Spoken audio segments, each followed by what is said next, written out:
बिस्मिल्लाहिर्रहमानिर्रहीम।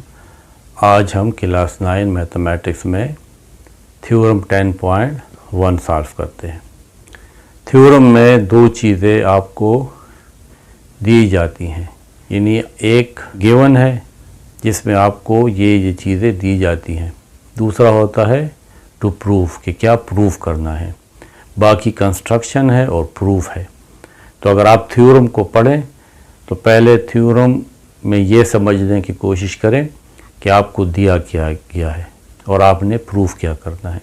फिर डायग्राम को सही तरीके से बनाएं, डायग्राम को समझें, तो फिर ये थ्योरम आसान है, बहुत ज़्यादा आसान है। देखें अब इस थ्योरम को हम पढ़ते हैं। If two angle and are included side, कुछ बुक में यहाँ पे नॉन इंक्लूडेड लिखा है लेकिन ये इंक्लूडेड साइड है।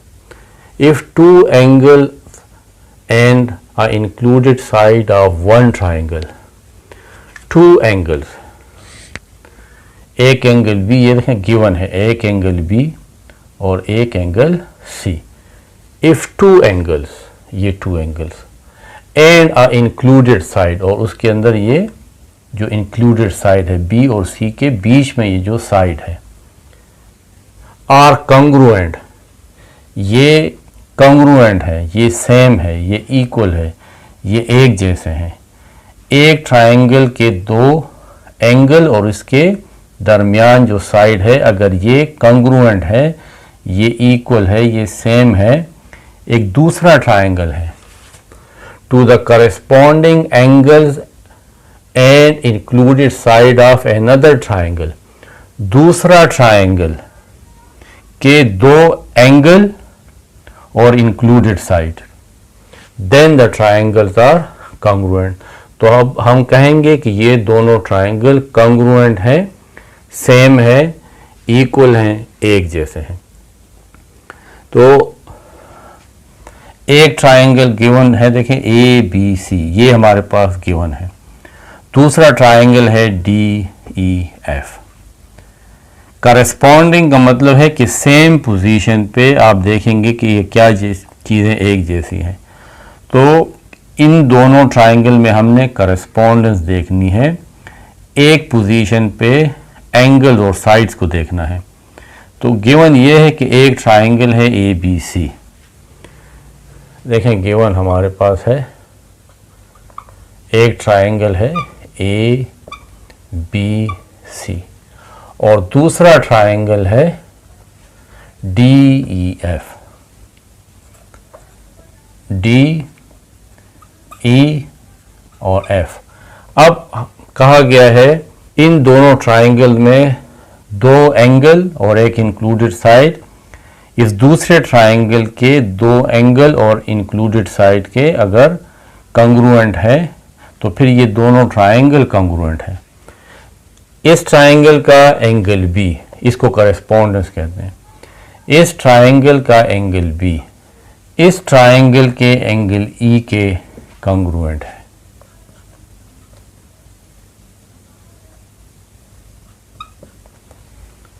इस ट्राइंगल का एंगल C इस ट्राइंगल के एंगल F के कॉन्ग्रुएंट है। Angle C is congruent to angle F, और ये साइड इस साइड के कॉन्ग्रुएंट है, यानी साइड BC है, और क्योंकि ये साइड है, लाइन सेगमेंट है, तो इस पे एक लाइन सेगमेंट लगा लेंगे। कॉन्ग्रुएंट है E F के। ये हमें गिवन है कि दो ट्राइंगल है, एक ट्राइंगल के दो एंगल्स और एक साइड, अगर दूसरे ट्राइंगल के दो एंगल्स और एक साइड, और ये साइड इन दोनों एंगल्स के बीच में है, तो फिर ये दोनों ट्राइंगल कॉन्ग्रुएंट है। तो हमने प्रूफ करना है, यानी टू प्रूफ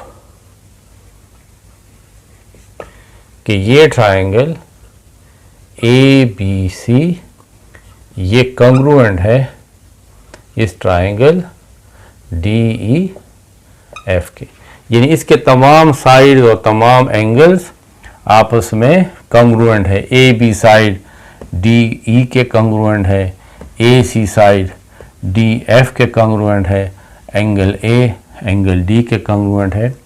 अब हम ये सपोज करते हैं, हम एक बात सपोज कर लेते हैं कि चलें ये AC साइड जो है ये इस DF साइड के कंग्रुएंट नहीं है, बल्कि ये DF साइड इस AC से थोड़ा सा बड़ा है।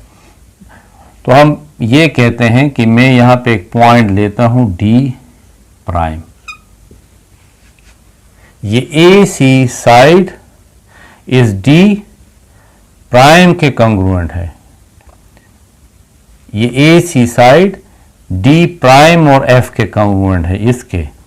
तो ये हिस्सा मैं इससे हटा देता हूँ और इस D प्राइम और इस E को मैं मिला लेता हूँ और मैं कहता हूँ कि ट्राइंगल ABC इस दूसरे ट्राइंगल D प्राइम E और F के कंग्रुएंट है। ये दोनों ट्राइंगल आपस में कंग्रुएंट है। मैंने यहाँ पे सपोजिशन की, एक फ़र्ज़ किया कि चलें AC साइड जो है ये इस DF साइड के बराबर नहीं है, बल्कि ये DF साइड बड़ा है। यहाँ पे मैं एक पॉइंट लेता हूँ और ये कहता हूँ कि AC साइड इस D प्राइम और F के कंग्रुएंट है और इस D प्राइम को इस E के साथ मिला देता हूँ और ये एक ट्राइंगल बन जाता है। और मैं ये कहता हूँ कि ABC triangle D prime E F triangle के कंग्रुएंट है। तो देखें क्या होता है जब मैं यहाँ पे चेंजेस लाता हूँ तो क्या नतीजा निकलता है। पहले मैं ये कंस्ट्रक्शन करूँगा, जो मैंने यहाँ पे कहा है मैं यहाँ पे लिखूँगा, इसी को कंस्ट्रक्शन कहते हैं। मैंने ये सपोज किया कि सपोज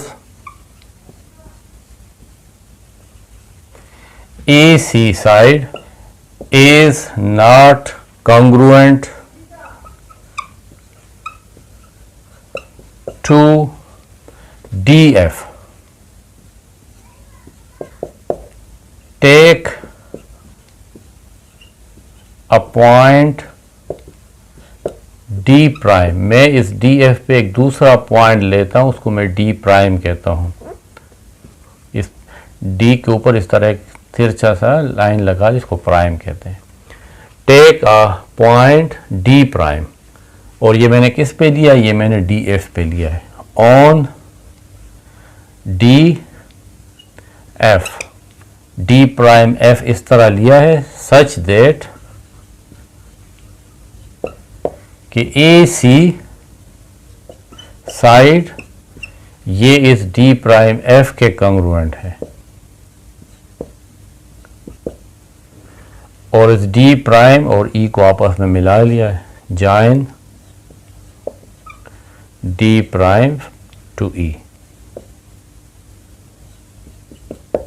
जब मैंने ये काम किया तो अब मेरे पास ये दो ट्राइंगल बन गए। अब इसमें करस्पॉन्डेंस देखते हैं। ये बातें आपने याद रखनी है, मैं इसको रब करता हूँ। अब हम प्रूफ में एक साइड पे स्टेटमेंट लिखेंगे और एक साइड पे उसकी रीजंस लिखेंगे। अब हम ABC ट्राइंगल ABC और triangle D prime EF, triangle D prime E और F, इसमें ज़रा करस्पॉन्डेंस देखते हैं कि क्या क्या चीज़ें एक जैसी हैं। पहले तो इस ट्राइंगल में BC साइड जो है ये कंग्रुएंट है EF के, EF के। इसकी रीज़न ये है कि ये तो गिवन था, गिवन है। देखें, two angle and an included side of one triangle are congruent to the corresponding angle or included side of another। दो एंगल और उसके दरमियान जो ये साइड है, इस दूसरे ट्राइंगल के दो एंगल और इसके दरमियान जो साइड है उसके कंग्रुएंट है। तो ये BC साइड और EF साइड ये आपस में कॉन्ग्रुएंट है, ये गिवन है। फिर आप ये वाला एंगल देखिए, इसका एंगल C, इस दूसरे ट्राइंगल का एंगल F, ये भी गिवन था। इफ टू एंगल्स, तो यहां पे एक एंगल ये था और एक एंगल ये और एक एंगल ये था और एक एंगल ये था, लेकिन अब तो ये एंगल B जो है ये तो अब एंगल E के इक्वल हमने कहा है कि नहीं है, सपोज किया है, क्योंकि हमने D प्राइम एक दूसरा पॉइंट लिया है D के अलावा और इसको ज्वाइन किया है, तो अब ये वाला हमारे पास एंगल बनता है। लेकिन एंगल C और एंगल F ये तो according to the given congruent है।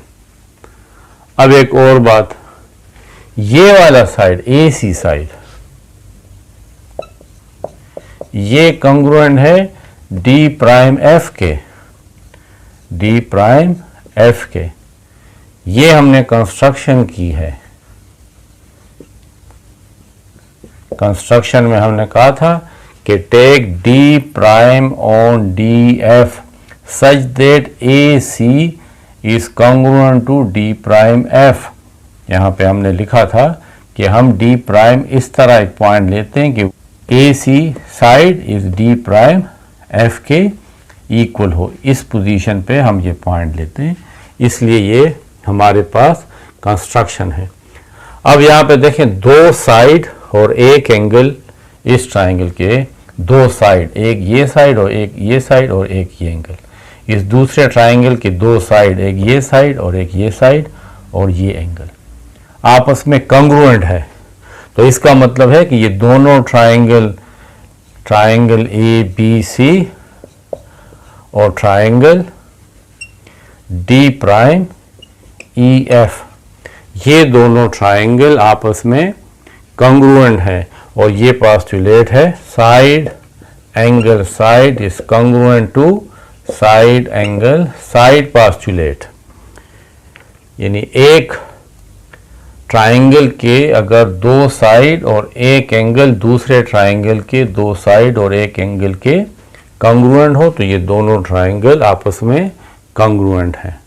तो फिर तो इसका मतलब ये हुआ कि ये इसके बाकी एंगल और साइड वो भी आपस में कॉन्ग्रुएंट होंगे। तो ये जो एंगल B है, इस ट्राइंगल का angle B,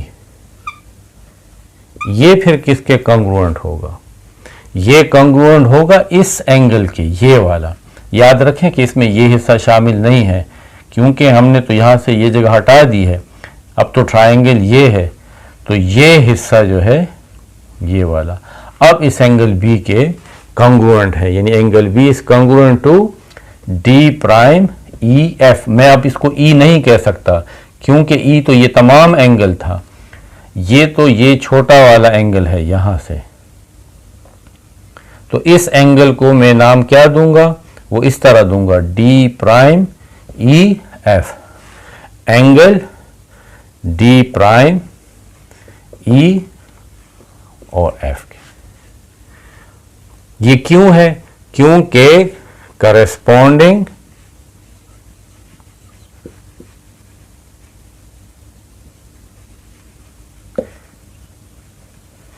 angles of congruent triangles, क्योंकि ये दोनों ट्राइंगल अभी हमने प्रूफ किया है कि ये कॉन्ग्रुएंट है, तो इसके तमाम साइड और तमाम एंगल आपस में कॉन्ग्रुएंट है। तो एंगल B का जो करस्पॉन्डिंग एंगल है D प्राइम EF, ये भी आपस में कॉन्ग्रुएंट होंगे। लेकिन बट गिवन तो ये है कि ये जो एंगल B है, एंगल B,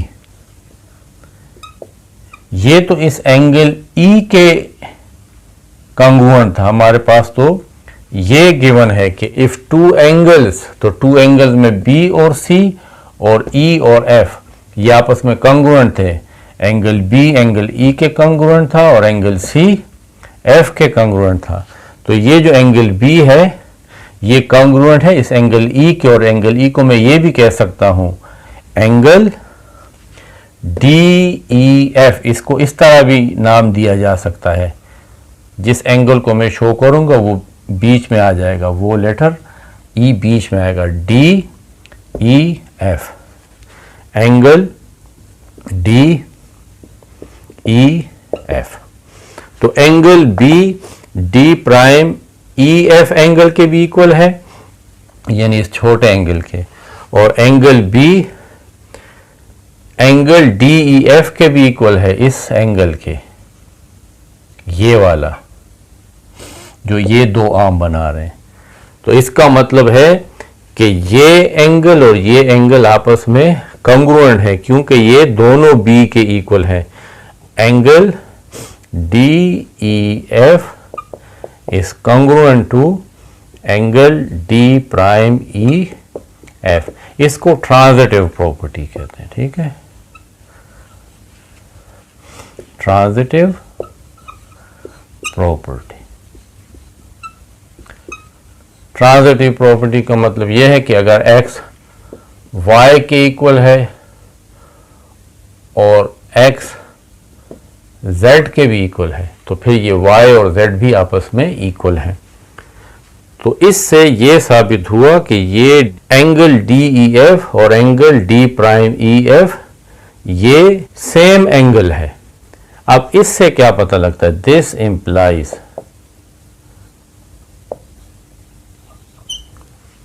कि ये जो DE है, देखें DE यहाँ पे तो कॉन्ग्रुएंट है, इसका मतलब तो ये हुआ कि ये जो DE है, ये DE ये कॉन्ग्रुएंट है D प्राइम E के, ठीक है। इस बात को अब देखें, D यहाँ पे D प्राइम, यहाँ पे E, यहाँ पे E, यहाँ पे F, यहाँ पे F। तो इसका मतलब हुआ कि ये जो DE है, ये जो DE ये कॉन्ग्रुएंट है D प्राइम E के, यानी ये जो DE है, ये DE ये कॉन्ग्रुएंट है D प्राइम E के, यानी ये वाला साइड और ये वाला साइड ये एक ही साइज के हैं, ये एक ही जितने हैं, ये दोनों इक्वल हैं। तो इस बात से फिर ये पता भी लगता है कि जब ये DE और D प्राइम E ये इक्वल हैं, तो फिर ये D और D प्राइम ये एक ही पॉइंट है। हमने देखें इसको यहाँ लिया है, हमने D प्राइम अलग पॉइंट लिया था, लेकिन यहाँ पे ये कहा जा रहा है कि ये DE और D प्राइम E ये एक ही पॉइंट है, यानी ये पॉइंट D प्राइम वापस अपनी जगह पे आ गया। ये D प्राइम यहाँ पे नहीं है बल्कि यहाँ पे है। तो जो हमने सपोज किया था कि D prime is another point on this DF side, ये गलत साबित हो गया और हमें दोबारा ये D प्राइम कहाँ पे मिला, ये इस D के ऊपर मिल गया, यानी ये अलग साइड नहीं है बल्कि ये एक ही साइड है। हमारे जो सपोजिशन था, जो हमने सपोज किया, वो बात गलत साबित हो गई। इसलिए ये D प्राइम यहाँ पे नहीं हो सकता बल्कि ये D प्राइम यहीं पे है, D पर ही है। तो 10 हम ये कहेंगे कि ये जो AC है, AC साइड, ये D प्राइम F के कॉन्ग्रुएंट नहीं है बल्कि DF के कॉन्ग्रुएंट है। हमारा D प्राइम और D एक ही पॉइंट है। ये बात गलत साबित हो गई जो हमने पॉइंट लिया था। अब ABC, ट्रायंगल ABC और ट्रायंगल DEF, इसमें करस्पॉन्डेंस देखते हैं, यानी क्या चीज़ें एक जैसी हैं। ट्रायंगल DEF, वो D प्राइम की बात जो है वो गलत साबित हो गई।